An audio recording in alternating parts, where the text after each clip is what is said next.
The high price of Biden's energy dependence. The administration plans to buy 2.7 million barrels of oil to help replenish the nation's much depleted emergency stockpile.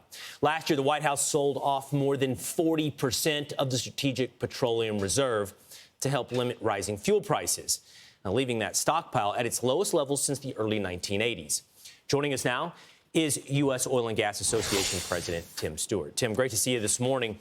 Let's sort of start with context, if we wouldn't. The Strategic Petroleum Reserve and the Biden administration selling it off to lower fuel prices in the short term. How unprecedented is that in your mind? And help us understand, what was the purpose of the Strategic Petroleum Reserve? Sure. Originally the Strategic Petroleum Reserve was designed to address disruptions to crude supplies, but not necessarily the high prices. And prior to last year, the largest release, was 31 million barrels during Desert Storm.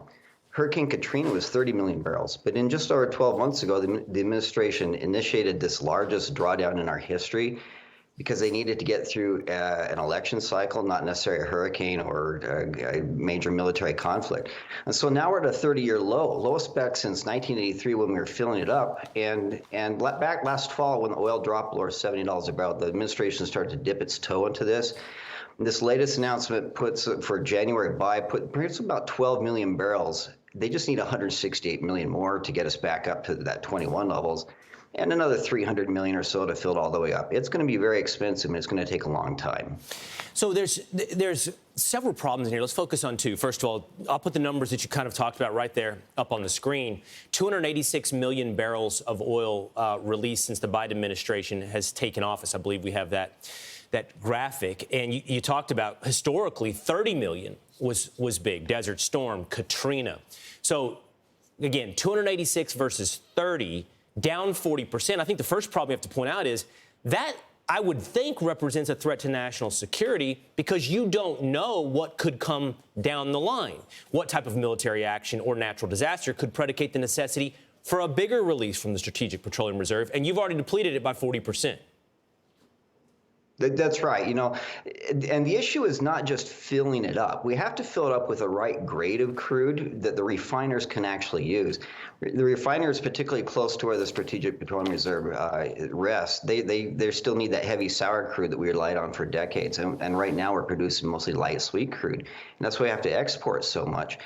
So it's a two-pronged process. Well, we've got to fill it up at reasonable levels. It's not costing the taxpayer too much. If you recall, during the COVID collapse, President Trump wanted to completely top it off at $16, $17 a barrel. So that's one problem. But the other problem is we need investments in the refineries, which allow them to be able to refine more of that light sweet crude that we're producing. Administration has made it very clear through their actions, their regulatory actions, they'll do everything possible to make that difficult as well. So they've really worked themselves into a box here, and there is a strategic and a global security issue that is at rest here. If there is a major disruption, we're going to be in a world of hurt. And so we've been encouraging them, look, do this. First of all, don't do this. And now that we're saying we've got to speed up the process of filling this with the right kind of crude.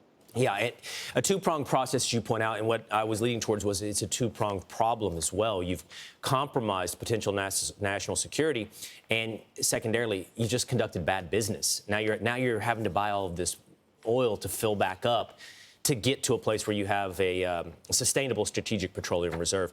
Tim, thanks so much for being with us this morning and talking about this issue. Thanks, Will. All right. I'm Steve Ducey. I'm Brian Kilmeade. And I'm Ainsley Earhart. And click here to subscribe to the Fox News YouTube page to catch our hottest interviews and most compelling analysis.